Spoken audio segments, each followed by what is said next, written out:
It's hump day, it's Wednesday, it's around 11 o'clock when we're releasing this. It might not be 11 o'clock when you're watching, but I'm joined by Jack Pierce. How are you, Jack? Hello, David. Yes, very well, thank you. 100 screens and cables and headphones all around me as we do this today. Yeah, it's a Tech Talks coffee break. We've obviously had the Tuck Shop in the past. COVID put a pause to that, and we thought, what could we do that would brighten everyone's day? Because they miss us so much, we thought we'd have a little bit of a coffee break and a chat about what's going on in tech. Very brief video catch-up call with myself and Jack about some of the biggest news. And Jack, you've got a story. What have you got for us? Yes, well, it's not... I suppose it's kind of news. It's from the end of May, from The Guardian and Ian Tucker. And the article is The Five, as they do these, their series of 5 things. And it's the 5 robots helping to tackle coronavirus. All right. Yeah.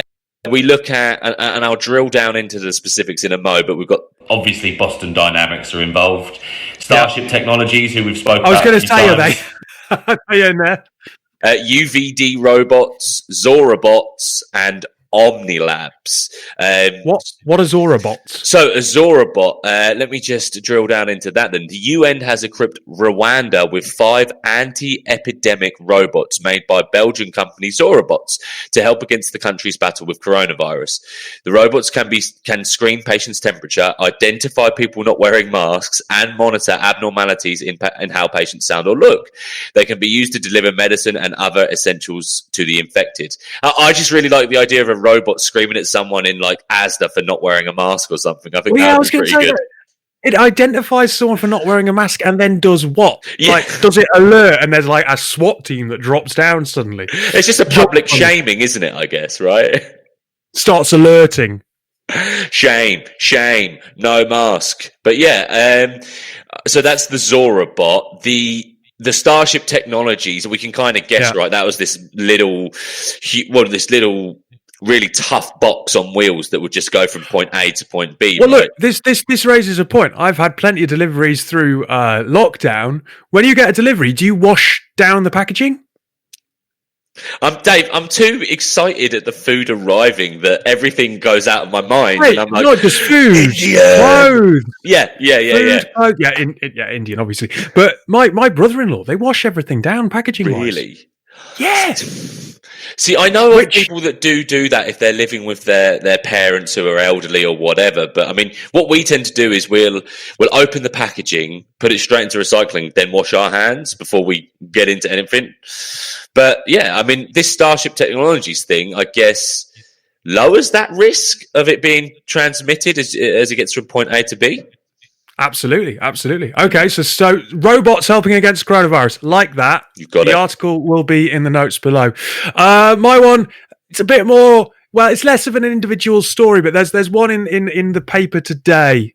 Again, it's The Guardian. How predictable.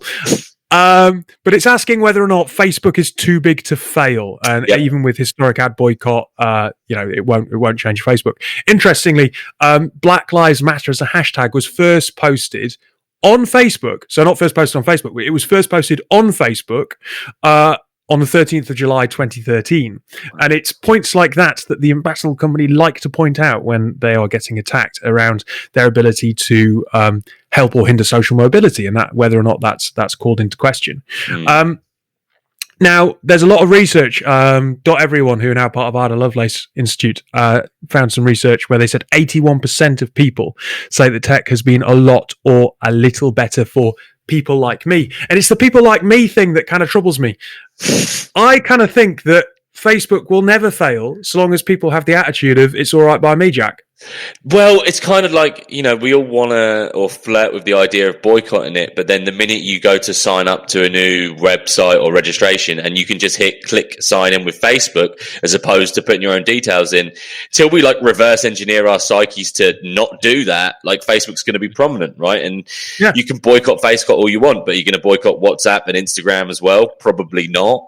They are too big to fail. They're too big to be controlled as well, you think. I remember us talking nearly a year ago about this, panel that was going to sit on the board at Facebook to make sure they were doing all the right ethically moral things, and I have no idea if that's going well or not, because we still, well, I assume it's not going well because we still see fake news and nasty right-wing agendas all over Facebook. I mean, I kind of think I'm not letting big tech off the hook here, but until people change their attitude of it's all right by me, it's improving my life, and actually take a step back and think about the overall unintended consequences of what's going on.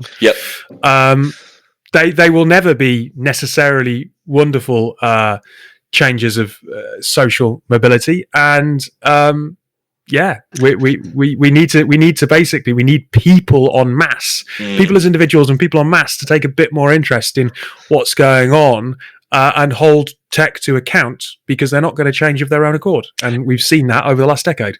It's funny that we, I'm going to use this word, a word that is probably more familiar, more used in religious terms, but we need to make a sacrifice if we're going to affect change. Like, we need to actually give something up. We need to put an indent in our lives, and whether that is, it not being as easy to sign up for something new, or it being getting rid of Facebook and Instagram but unless we do it en masse, almost as a civilization, it's not going to happen, is it?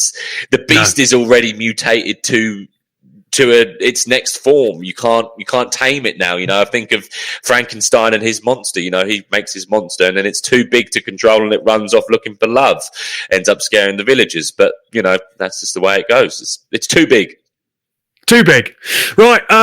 Hey, that's our coffee break. We actually probably should have been drinking coffee during this, right? Yeah, I made the mistake. I was like, if I'm going to do this, I need to have a coffee so that I'm alert before it. Right? Next time, this is empty, by the way. Yeah. I'll have like an iced coffee or something next time, maybe. Very sophisticated, Jack. Oh, I'll brew it myself nowadays, mate. I'm all over it. As you can tell, that is not homebrew. Right. Join us next time. Until then, enjoy the rest of your Wednesday. Cheerio.